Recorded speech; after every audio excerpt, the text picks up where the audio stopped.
Okay, now we have to get water, so yeah. Okay, hello, welcome to another episode of our Backstage Pass series. So today we are here with Maestro Joshua Tan, and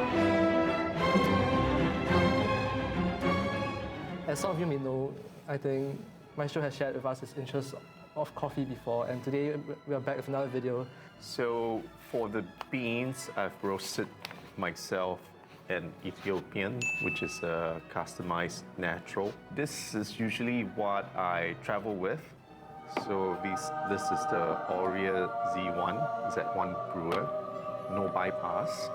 And depending on my mood, I'll either use this grinder, which is the ZP6 by EasyPresso, or I travel with my other grinder, which is a Comandante.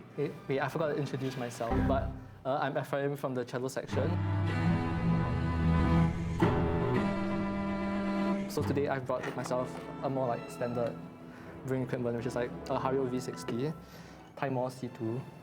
Yeah, because this doesn't have flow control on top, and I have to bring my own gooseneck kettle when I travel. This is also usually what I use when I travel.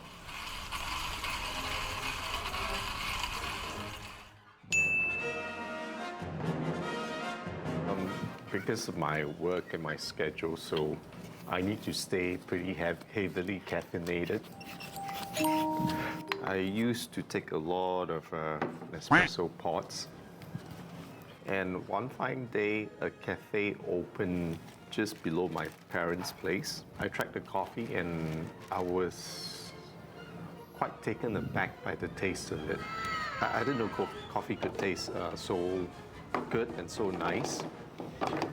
There was a tiny little shop. The owner only rented half a unit, but he was there from 9 a.m. till 9 p.m. every single day. So the coffee was consistent. He was very dedicated. Although he got the beans from this particular roaster, whom I shall not name, I did go to the other cafe that roasted the same beans, but it tasted nowhere as good or as close as to the coffee that he made. And from then on, once you've tasted good coffee, you tend to start to chase it.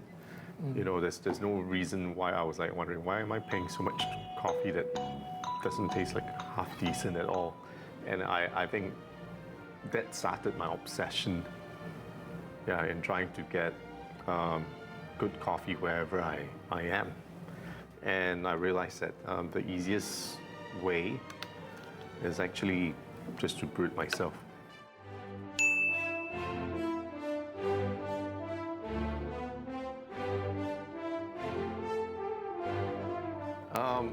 I think there are a lot of similarities and differences. I think the largest difference is, of course, we're not dealing with anything that's living. So that's one factor. The other that's quite similar is because you're always trying to do it better. You're trying to so-called perfect it, if there's such thing as perfection. But every time you're trying, you taste it, and then you see what are the deficiencies or what you don't like about it. And then on your next brew, you try to tweak it a bit, sort of like rehearsing, I suppose. Fixing some inherent problems.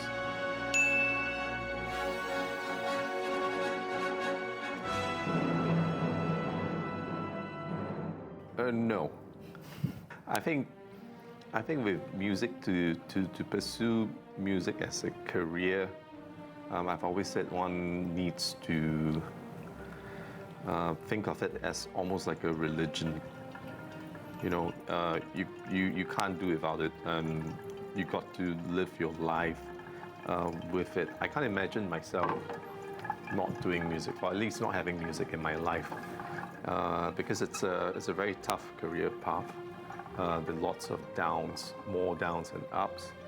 And I guess for most professionals who need to cope with that, it's their love and passion for music that really helps them endure and persevere and reach for higher goals.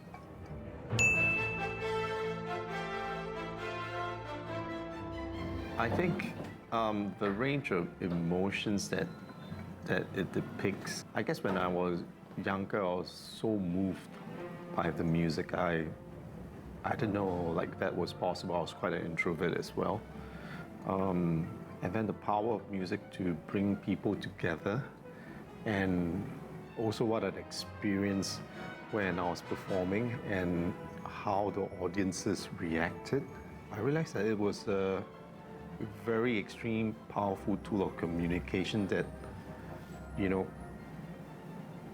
that had no barriers at all.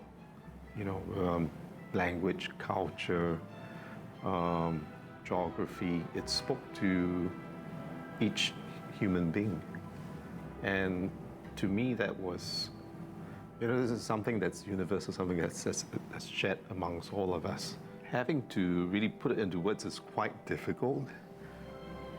But it got to the junction of my life where of course, I had to choose to do music or to do something else. And I think the choice for me then was very clear because you only live once. And I really wanted to do something that I love.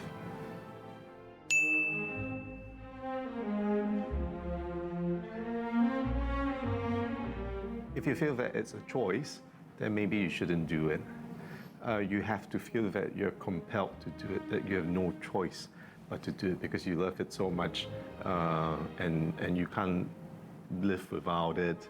That's the kind of, I wouldn't say obsession, but you need to have that sort of mentality in order to cope with the demands of making music at a professional level.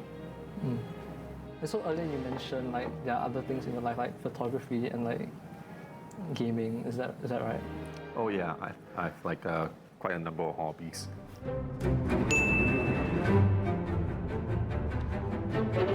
All these hobbies.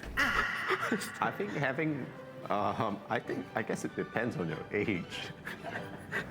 The most important thing is balance. Also, you need to live your life. You need to do other things, and of course, you need to be very well read.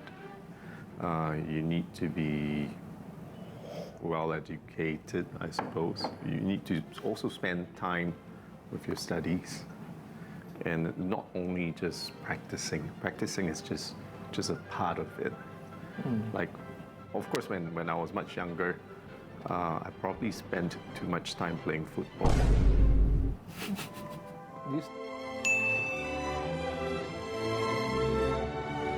I think I didn't really set up on the path of becoming a conductor because, of course, I used to be a violinist and my dream was playing in an orchestra then. And because my interest started quite late and when I was in conservatory, I thought doing conducting will help me when I do the orchestra auditions because it forces me to look at the full score. I understand what's going on, and perhaps that would give me a slight edge because winning an audition is actually the odds are quite slim, especially nowadays. And that was how I started getting into conducting. One thing led to another, even when I was in a professional orchestra, and I was very fortunate to be taken under the wing of a very good conductor. And he actually advised that perhaps I should just make a switch. And I did, never looked back. To me, there's really not much of a difference because I'm still making music. On the note of performing, we recently also wrapped up the December season, right? So, and you're also like conducting other orchestras right now, like the Christmas concert. Yeah. And all. How do you think like conducting like us, like the youth orchestra, and perhaps like the other adult like professional orchestras? Do you think?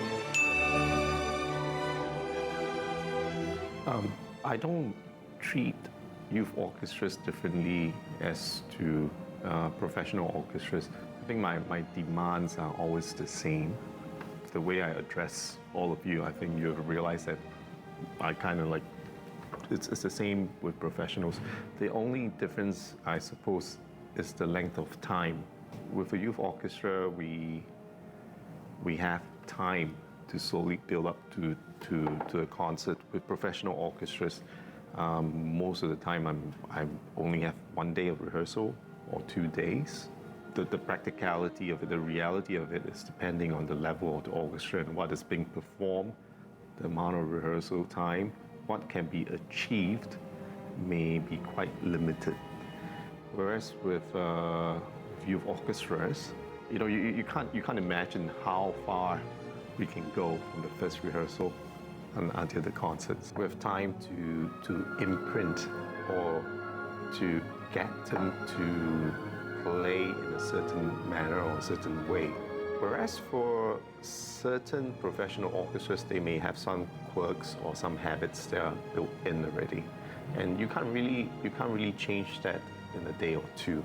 So youth orchestras are more like malleable in a sense? In a sense, they're much more flexible, but of course it depends on who's doing it and the vision the conductor has for the orchestra and the ability to shape or mold it.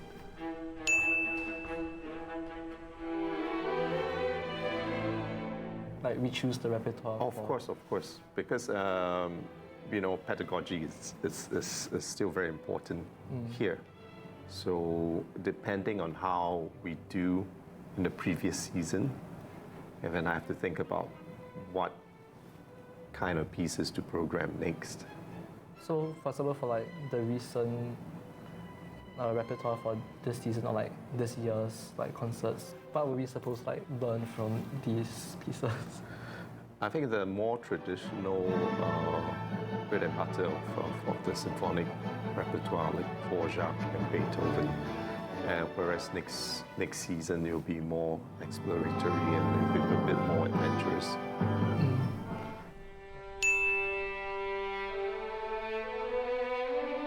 Disney, because like you need like a certain like accreditation or like.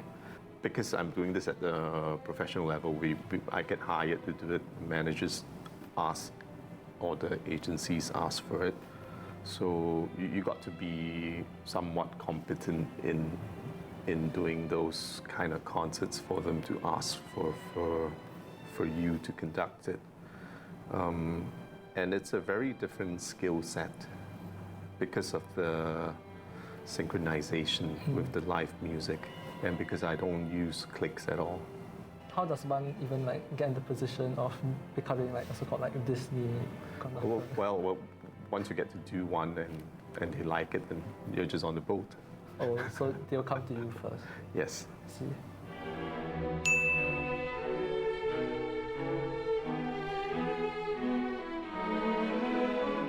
I think that our main goal is to cultivate, your love for music. Our goal is not to make more professional musicians. We just want to have more people who love the arts, and it doesn't matter what kind of career that you pursue. But I'll definitely hope that the discipline, the skill sets that you learn here is always applicable to whatever you do in life.